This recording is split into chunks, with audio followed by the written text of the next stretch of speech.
How do? Okay, your name is? Stewart Brodian. How are you, Stewart? I'm terrific. How you doing, Joe? I can just say you have my hand. Thanks.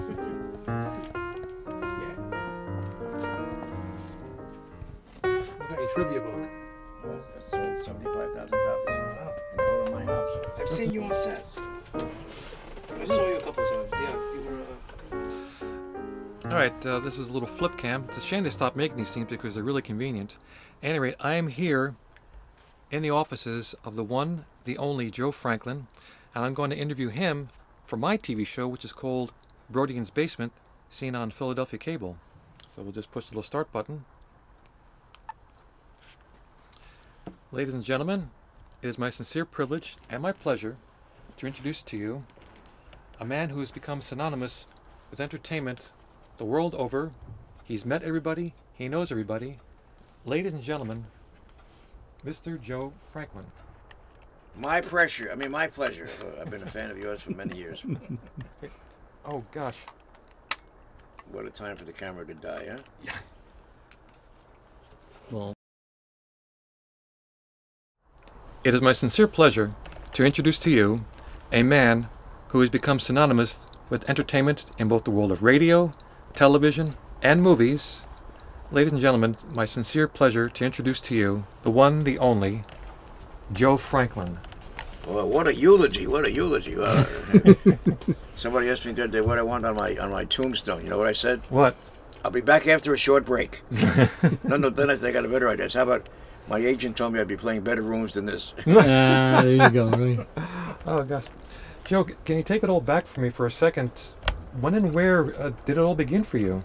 Well, I was just a kid about 16 years old choosing the records for a man named Martin Block on a program called the Make Believe Ballroom. You probably never heard of it, but he was the first millionaire disc jockey. And he got me my own radio show on WNEW where I started. By the way, then I was on 11:30 a.m. I'm back on 11:30 a.m. now on Bloomberg Radio. 60 years later, I'm back on the same kilocycles where I started. But anyway, he got me my own radio show. One day I get a phone call from Channel 7. TV was only on the air then from 5 o'clock at night till sermonette. They said, Joe, we're considering lighting up in the daytime and we like your voice. If we give you an hour a day, Joe, what kind of show might you choose to do? I said, about a show, people talking nose to nose, eyeball to eyeball, organically. They said, Joe, you're crazy. The word is television. You can't do a talk show on television. You got to give them seltzer bottles, pratfalls, baggy pants, burlesque hits. So I felt very bad. The rock and roll was coming. I said, how about I do a show of kids dancing to records? They said, Joe, now we know you're nuts. Who's going to watch kids dance to records? Who comes along? Dick Clark becomes a multi-billionaire.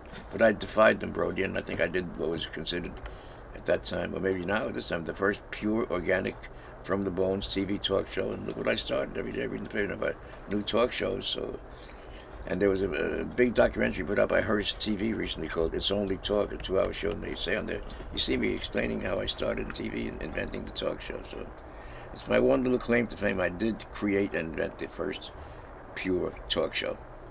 Indeed. So people like Letterman and Leno and even Johnny Carson, they owe their thanks to you. Well, I've interviewed more people than Letterman and Johnny Carson and Leno and everybody combined. I had 500,000 guests, 500,000 guests, and Ronald Reagan 5 times, had 5 U.S. presidents, had philanthropists, movie stars, politicians, and I had a weird chemistry. I had no booker, no talent coordinator, no big brother watching over me. I would have Ronald Reagan with the dancing dentist on the same panel. I had Margaret Mead with the man who whistles to his nose. I had a crazy panel, but it worked. I was on for 43 years. And, you held on by the ratings. You're not held on because you're tall or handsome. You held on by the ratings. The 500 talk show hosts came and went during my tenure on TV, which is, pretty spectacular. I'm in the Guinness Book of World Records for the world's longest running TV talk show. So I've got a few things that I'm proud of. Yeah, very good. More endurance than any prime athlete. I've often wondered, do they always come to your show, or did you ever travel to do an interview? I don't think I ever left New York. Many people used to beg me to goose up the show, make it more national, but I just wanted to always keep the New York atmosphere, the cadence of the walking around town in New York. And let me answer my phone. Okay. Take a 1-second break. All right. I'm not going to quit till I get it right. I'm just enjoying what I'm doing. And I gave the first exposure ever. Nobody discovers anybody, but I gave the first exposure ever on TV to Barbara Streisand, who was my singer for about 6 months. Al Pacino, Al Pacino, Dustin Hoffman, Joan Rivers. I mean, the list is endless. It's just Bill Cosby and Eddie Murphy. The list is, I gave the first exposure to many, many great stars, including the man who had the telephone. 1 second. Hello? Yeah. Back here too, man. Quite a few times Yep. when we see you on different TV shows and such, you always talk about your good friend Andy Cantor. Now, of course, Mr. Cantor died when I was just an infant, but I had seen an old interview with him. I think it was done in the 1950s, where he'd gone to Israel, and at one point they were handing out presents to little children, and he was giving out presents, but this one girl was not very happy with anything. And he says, he says to her, well, what is it that you want? And she says, I want someone to love me. And that's basically when I fell in love with Eddie Cantor, and I was wondering if you could tell me what kind of a beautiful person you got the impression of Eddie Cantor. Well, he did make a beautiful recording once to a song called "The Only Thing I Want for Christmas Is Just to Keep the Things That I've Got." A pair of loving arms around me and so. But it was Eddie Cantor was my mentor. And people forget, because time is very cruel. People forget that Eddie Cantor in his heyday was #1 on radio, far and away #1 on the old Chase and Sanborn hour on Sunday nights. He was #1 in movies. They would line up around Radio City, around the block, around the clock, to see Eddie Cantor's movies like The Kid from Spain and Kid Boots and Roman Scandals. And he was #1 in vaudeville, holds the all-time attendance record to this day at the Palace Theater on Broadway. Wow. #1 seller on phonograph records. He was second only to Enrico Caruso in the golden age of 78 records. I call them 78 sons, greats on 78s. But time marches on, and people get forgotten. But he was the star of the Colgate Comedy Hour for many seasons, and he introduced to the public Bobby Green, Deanna Durbin. When he put on somebody like Sammy Davis, they would have said, "You take him off, you'll be banned in the South." He says, "I don't care, I'm going to keep Sammy Davis on." He defied, and he was a man of his own principles, his own values, and he was a great entertainer. When he sang "If You Knew Susie" and Margie and Ida, the whole world loved that. He invented the March of Dimes. He created many, many slogans and ways of life that live on today. And I think between Eddie Cantor and Al Jolson, and Georgie Jessel, Yes. who was a good friend of mine also, they were the big three in show business. And it's, Of the 500,000 people who were privileged to be on Mr. Franklin's show. I believe it aired in January 1991. you got me one of my highest ratings. I had Charlie Chaplin, I had Cary Grant, I had Jimmy Stewart, I had